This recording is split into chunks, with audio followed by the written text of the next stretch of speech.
Hello, I live in a Victorian townhouse in England.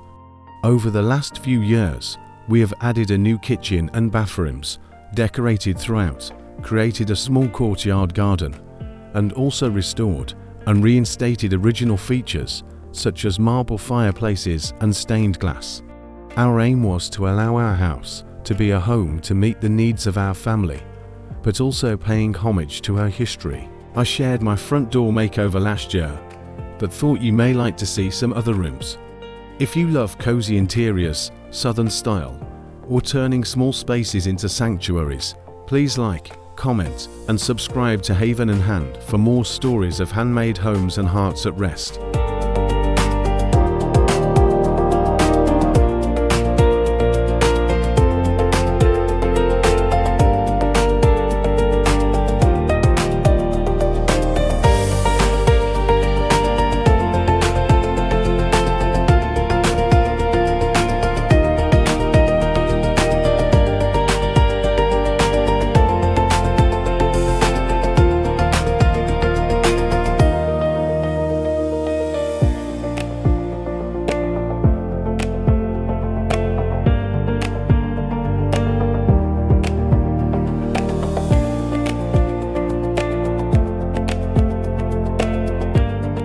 Thought I would share our very modest terrace, former pit house, from around 1,880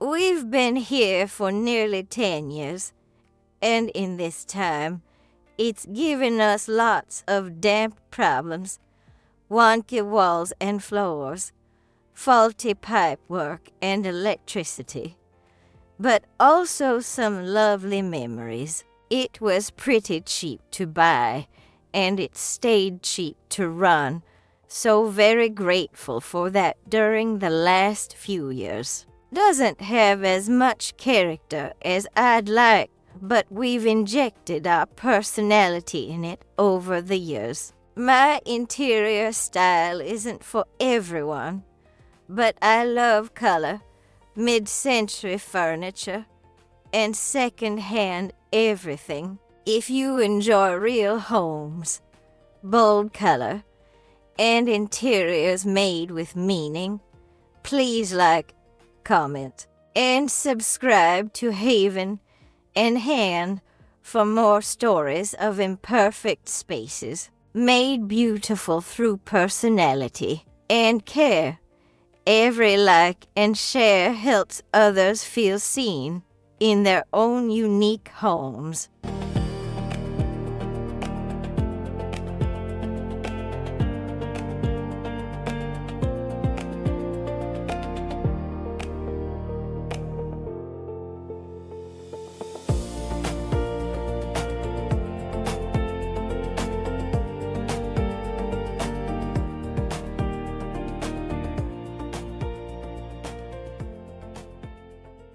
My mom was 78 when she lost her house to foreclosure. After Dad died, she couldn't keep up with the mortgage on his veteran's pension, and the bank didn't care about her 40 years of perfect payments. Watching them pack up her belongings was one of the hardest days of my life. She moved in with us, but I could see her spirit breaking. Mom had always been fiercely independent, and suddenly she was sleeping in our guest room, feeling like a burden. She'd sit by the window staring at our old carport and say, "I just want my own space again, even if it's tiny."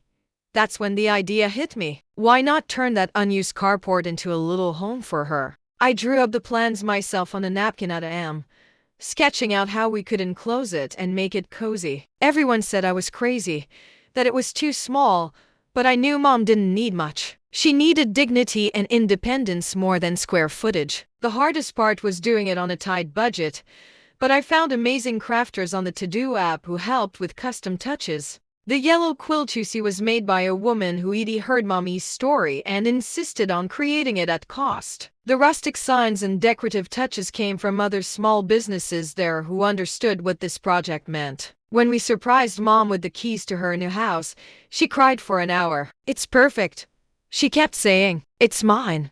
Now she has her morning coffee on her little porch, tends a small garden, and invites the neighbors over for tea. She's herself again. Sometimes home isn't about size. It's about having a place that's yours. If you enjoyed this story, please like, comment, and subscribe to Haven and Hand for more real-life journeys of love, resilience, and homes built with heart. Every like and share helps others find hope and reminds someone that home isn't about square footage. It's about belonging.